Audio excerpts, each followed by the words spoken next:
Independence day wishes. നമ്മളുടെ രാജ്യം സ്വാതന്ത്ര്യം ലഭിച്ചു എന്ന് പറഞ്ഞാൽ എന്താ അർത്ഥം?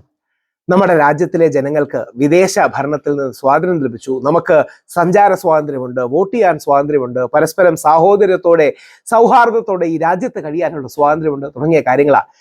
ഈ സ്വാതന്ത്ര്യ ദിനത്തിൽ ഞാൻ കണ്ട ഏറ്റവും നല്ല വീഡിയോസിലൊന്ന് രാഹുൽ ഗാന്ധി പോസ്റ്റ് ചെയ്ത വീഡിയോസിലൊന്നാണ്. ഈ പാവപ്പെട്ട ജനങ്ങൾ, രാഹുൽ ഗാന്ധിയുടെ കൂടെ നിൽക്കുന്ന ജനങ്ങൾ ഡിക്ലെയർഡ് ഡെഡ്, ഇവർ മരിച്ചു എന്നാണ് ഇലക്ഷൻ കമ്മീഷൻ ഡിക്ലെയർ ചെയ്തിരിക്കുന്നത്. ഇവരുടെ വോട്ടുകൾ ഇല്ലാതാക്കി. എല്ലാം പാവപ്പെട്ട, പിന്നോക്ക, സാമ്പത്തികവും സാമൂഹികവും സാമുദായികവുമായിട്ടൊക്കെ പിന്നോക്കം നിൽക്കുന്ന പല പ്രദേശങ്ങളിൽ നിന്നും വരുന്നവരാണ്. ഇവർ ബീഹാറിൽ നിന്ന് വോട്ട് മാറ്റി, അതായത് എലക്ഷൻ അട്ടിമറിക്കാനായിട്ട് ബീഹാറിൽ നിന്ന് വോട്ട് മാറ്റി. അവരോടുള്ള രാഹുൽ ഗാന്ധിയുടെ ഇന്ററാക്ഷനാണ്. ഞാൻ രാഹുൽ ഗാന്ധി ഒരുപാട് വിമർശിച്ചിട്ടുള്ള വ്യക്തിയാണ്. പല കാര്യങ്ങളും അദ്ദേഹത്തെ വിമർശിച്ചിട്ടുണ്ട്, അദ്ദേഹത്തിന്റെ നടപടികളെയും നിലപാടുകളെയും വിമർശിച്ചിട്ടുണ്ട്. പക്ഷെ ഈ മനുഷ്യന് നന്മയുണ്ട് എന്ന് പറയാതിരിക്കാൻ കഴിയില്ല. കാര്യം അദ്ദേഹം ഹൃദയത്തിൽ നിന്ന് പ്രവർത്തിക്കുന്ന ഒരു വ്യക്തിയാണ്.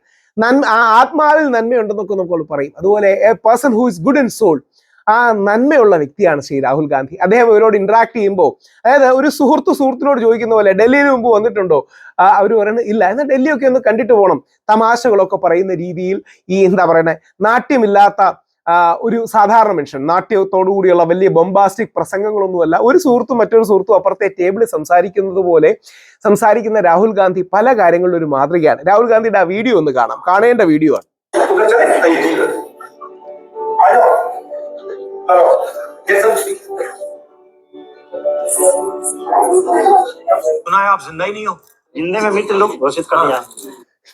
നിങ്ങൾ ജീവിച്ചിരിക്കുന്നില്ലെന്നാണല്ലോ കേട്ടത്. ഇലക്ഷൻ കമ്മീഷനെ ട്രോൾ ചെയ്തതാണ്. അപ്പൊ അവര് പറഞ്ഞു ഞങ്ങളെ എല്ലാം അങ്ങനെ ഇലക്ഷൻ കമ്മീഷൻ ഡിക്ലെയർ ഡെഡ് ആണ്, അല്ലെങ്കിൽ ഞങ്ങൾ ജീവിച്ചിരിപ്പില്ല എന്നാ ഇലക്ഷൻ കമ്മീഷൻ പറയുന്നത്. तो पता कैसे लगा आपको? वोटर लिस्ट चेक किया गया, पता चला कि नाम ही नहीं है। और फिर आपने चेक किया, नाम क्यों नहीं है? पता लगा कि भैया मर गए, मार दिया, इलेक्शन कमीशन ने मार दिया। അവർ നിങ്ങൾ എങ്ങനെ അറിഞ്ഞു? അപ്പൊ അവരുടെ ലിസ്റ്റ് വലുതും ചെക്ക് ചെയ്യപ്പോൾ അതിലൊന്നും പേരില്ല. പിന്നീട് അന്വേഷിച്ചപ്പോൾ ഇലക്ഷൻ കമ്മീഷൻ ഡിക്ലെയർ ചെയ്തു ഇവര് മരിച്ചു. അതായത് ഒരുപാട് വോട്ടുകൾ ഇങ്ങനെ എടുത്ത് കളയുകയാണ് ഇലക്ഷൻ അട്ടിമറിക്കാനായിട്ട്. അപ്പോൾ അവർ കൂടി അതിൽ ജീവിച്ചിരിക്കുന്നവര് മരണപ്പെട്ടു. ഇത് ശ്രീ യോഗേന്ദ്ര യാദവ്, ഏറ്റവും പ്രമുഖ സെഫോളജിസ്റ്റ്, സുപ്രീം കോടതിയിലും ചില ആൾക്കാരെ ഇതേപോലെ കൊണ്ടുവന്നിരുന്നു. ഒന്ന് ആലോചിച്ച് നോക്കുക. ഇത് നിങ്ങൾക്കും എനിക്ക് സംഭവിച്ചെന്ന് മാത്രം ആലോചിച്ച് നോക്കുക.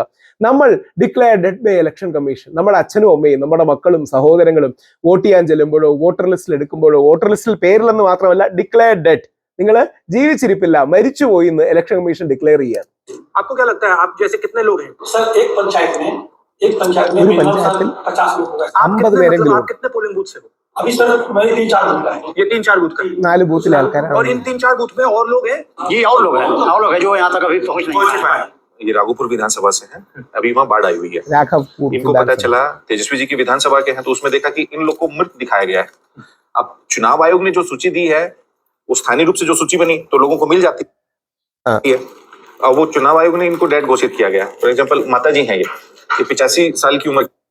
ഈ സ്ത്രീ മരിച്ചു എന്നാണ് ഇലക്ഷൻ കമ്മീഷൻ കൊടുത്തിരിക്കുന്നത്. ഈ സ്ത്രീ മരിച്ചു, ഡിക്ലെയർഡ് ഡെഡ്. ഇവരുടെ വോട്ട് മാറ്റാൻ വേണ്ടിയാണ്. തേജസ്വി യാദവ്, പ്രത്യേകിച്ച് യാദവ് അടക്കമുള്ള സമുദായങ്ങളിലെ വോട്ടുകൾ ഇല്ലാതാക്കാൻ വേണ്ടി ചെയ്യുന്നതാണ്. इनको नहीं पता था कि ये मृत है। अब इनके ये सुपुत्र हैं, इनको पता चला कि माता जी का नाम काट दिया, और ये सुप्रीम कोर्ट में कितने दिन खड़ी रही है? आज 6 घंटा सुप्रीം कोर्ट में 6 മണിക്കൂർ സുപ്രീം കോടതിയിൽ അവർ പോയി നിന്നു.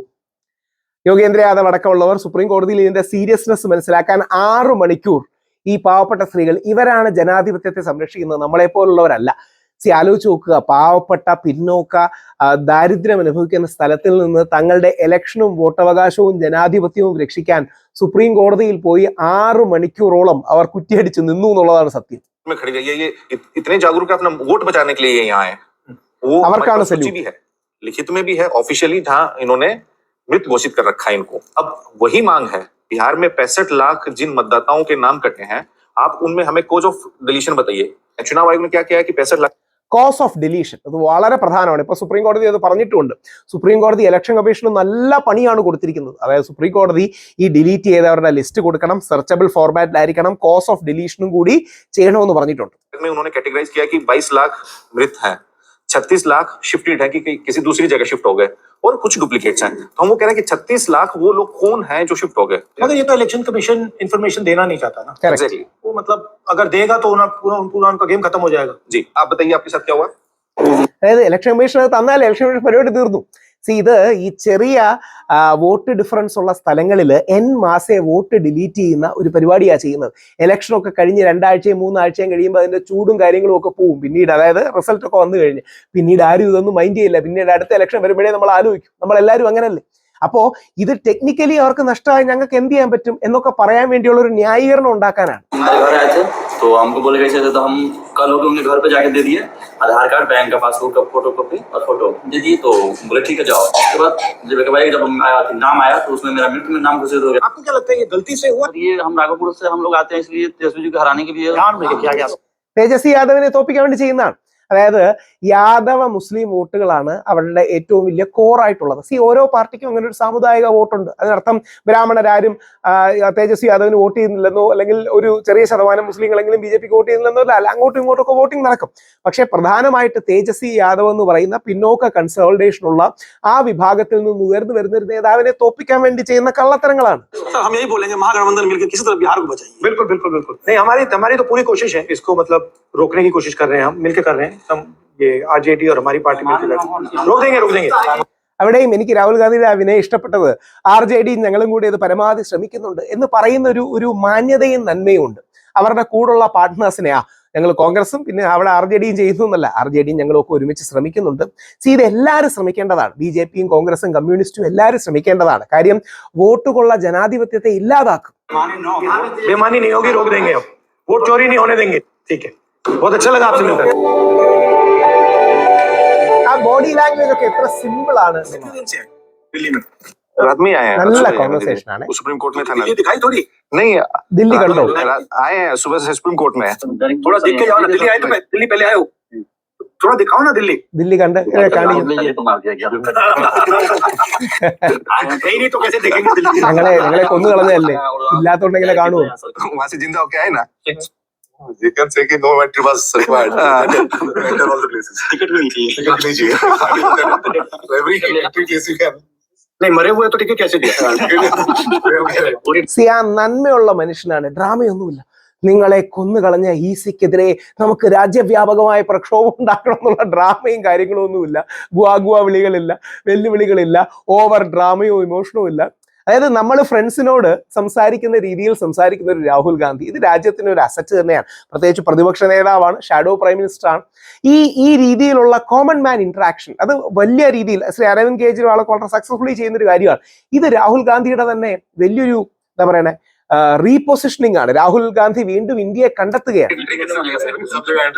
सर लोग आशा से आया है इसीलिए कि सर के पास जाएंगे तो आश्वस्त हो जाएंगे कि कम से कम हमारा और लोग जो कटे हैं उसको सब न्याय हो जाएगा। അവർ ആ ന്യായത്തിന് വേണ്ടിയാണ് ഇന്ത്യയുടെ പ്രതിപക്ഷ നേതാവിനെ ഒന്ന് കാണുന്നത്. അപ്പോ ഇത്തരത്തിലുള്ള നന്മകൾ ചെയ്യാൻ ആർക്കും കഴിയണം. ആര് ജയിക്കും തോൽക്കും എന്നൊക്കെ ആത്യന്തികമായി നമ്മുടെ ഇലക്ട്രേറ്റ് നിർണ്ണയിക്കും. പക്ഷെ അങ്ങനെ ചെയ്യാൻ കഴിയണം. അതിനുവേണ്ടി എഫേർട്ട് എടുക്കുന്ന രാഹുൽ ഗാന്ധിയെ കക്ഷി രാഷ്ട്രീയത്തിന് അതീതമായി അഭിനന്ദിക്കാതെ തരമില്ല.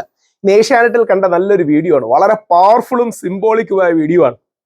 ഇതിനു മുമ്പ് ശ്രീ രാഹുൽ ഗാന്ധി മഴയത്ത് നിന്ന് പ്രസംഗിക്കുന്ന ഒരു വീഡിയോ ഫോട്ടോ വീഡിയോ വരികയുണ്ട്. അത് ഭയങ്കര വൈറലായി. ഇന്ന് ഇന്ത്യയുടെ സ്വാതന്ത്ര്യദിനത്തിൽ നമ്മുടെ പതാക ഉയർത്തുമ്പോൾ രാഹുൽ ഗാന്ധി, ബാക്കി എല്ലാവരും കൊടയിലുണ്ട്, രാഹുൽ ഗാന്ധി മഴയത്ത് നിന്ന് ചെയ്യുന്നതാണ്. അവർ സിംബോളിക്കാണ്. രാഹുൽ ഗാന്ധി ഇത്തരം അവസരങ്ങൾ പണ്ട് മോദിജി മാത്രമായിരുന്നു ചെയ്തിരുന്നത്. രാഹുൽ ഗാന്ധി ഇത്തരം അവസരങ്ങൾ അതിന്റെ രാഷ്ട്രീയ സാമൂഹിക പ്രാധാന്യം തിരിച്ചറിഞ്ഞ് ഒരുപക്ഷെ അത്തരം അവസരങ്ങൾ എന്താ പറയുക അദ്ദേഹം കൂടി ആൾക്കാർ എടുക്കുന്നെങ്കിൽ എടുത്തോട്ടെ എന്ന് വിചാരിക്കുകയാണ്. രാജ്യത്ത് മഴ പെയ്യുമ്പോൾ ആ മഴയിൽ കുതിർന്നു നിന്ന് അതിനെതിരെ പോരാടും എന്നുള്ള ഇൻഡയറക്റ്റ് സിംബോളിക് മെസ്സേജ് കൊടുക്കാൻ വേണ്ടി ചെയ്യുന്നതാണ്.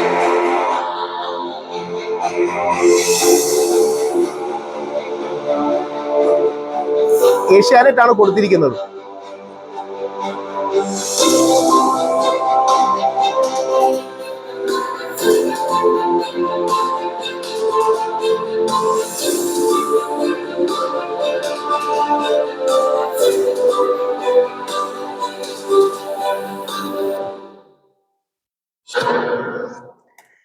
അപ്പം രാഹുൽ ഗാന്ധിയുടെ വീണ്ടും ഒരു തിരിച്ചുവരവാണ്.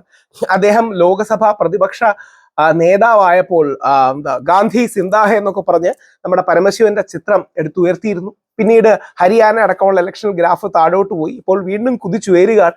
എത്രമാത്രം ഇത് പോകുമെന്നറിയില്ല. പക്ഷേ പ്രതിപക്ഷം ശക്തമായി നിൽക്കേണ്ടതും രാഹുൽ ഗാന്ധി ശക്തമായി നിൽക്കേണ്ടതും രാജ്യത്തിന്റെ ആവശ്യം കൂടെയാണ്. കാരണം രാജ്യത്ത് എന്നും രണ്ട് ഈക്വലി ഗുഡായ കോമ്പീറ്റിംഗ് പാർട്ടികൾ ഉണ്ടെങ്കിലേ, ഒരു നരേന്ദ്രമോദി വേഴ്സസ് രാഹുൽ ഗാന്ധി ഉണ്ടെങ്കിലേ രാജ്യത്തിന്, ജനങ്ങൾക്ക്, നമ്മളെ സാധാരണക്കാർക്ക് അത് ഗുണം ചെയ്യുകയുള്ളൂ.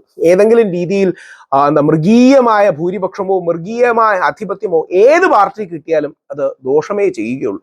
അപ്പൊ രാഹുൽ ഗാന്ധി കൂടുതൽ ശക്തനായി തിരിച്ചു വരട്ടെ. ജയ് ഹിന്ദ്.